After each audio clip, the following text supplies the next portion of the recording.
এই বর্তমান ইউনূস স্যারের নেতৃত্বে যে সরকার রয়েছে সেই সরকারকে সহযোগিতা করে একটি নিরপেক্ষ অবাধ নির্বাচনের স্বপ্ন দেখছেন। আপনারা কতটুকু এই সরকারের সহযোগিতা করছেন?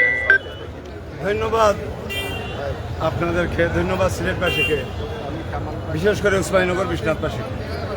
ওই যে আমাদের পার্টির ভারপ্রাপ্ত চেয়ারম্যান জনাব তারেক রহমান গত 5 আগস্ট পরেই জাতির উদ্দেশ্যে যে বক্তব্যটা রাখলেন, এটার মূল কথাটা ছিল এই ছাত্র জনতার রক্তের উপর দিয়ে ইউনূস স্যারের যে সরকার এসেছে, এই সরকারকে আমরা ব্যর্থ হতে দিতে পারি না। এবং আমরা অদ্যাবধি আমার নেতা তারেক রহমান যেটা বলেছিলেন, আমরা এই কথার মধ্যেই আস্থা এবং অবিচল থেকে আমরা আপনাদেরকে জানাতে চাই, এই বর্তমান অন্তর্বর্তীকালীন সরকারকে কেউ যদি ব্যর্থ করার চেষ্টা করে, সে যেই হোক, যে রাজনৈতিক দল করুক, যে ছাত্র সংগঠন করুক, আমরা কড়া হাতে তাদের প্রতিহত করব। আমরা কোনোভাবেই এই সরকারকে ব্যর্থ হতে দিতে পারি না।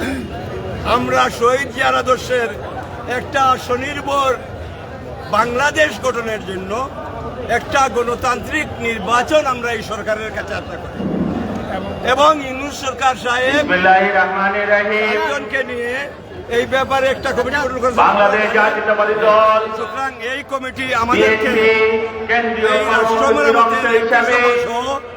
বিএনপিকে যত দ্রুত এই সংস্কার শেষ করে একটা নির্বাচনের মাধ্যমে বাংলাদেশের মানুষকে গণতন্ত্রের সুপার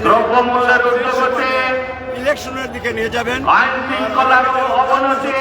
এই রমজান মাসে এই আমাদের সাধারণ মানুষের ক্রয় ক্ষমতার মধ্যে যেহেতু থাকে, সেই চেষ্টাটা করবেন। আর আমরা এর ব্যত্যয় ঘটানোর জন্য স্বৈরাচারের দোষর আওয়ামী লীগ সরকার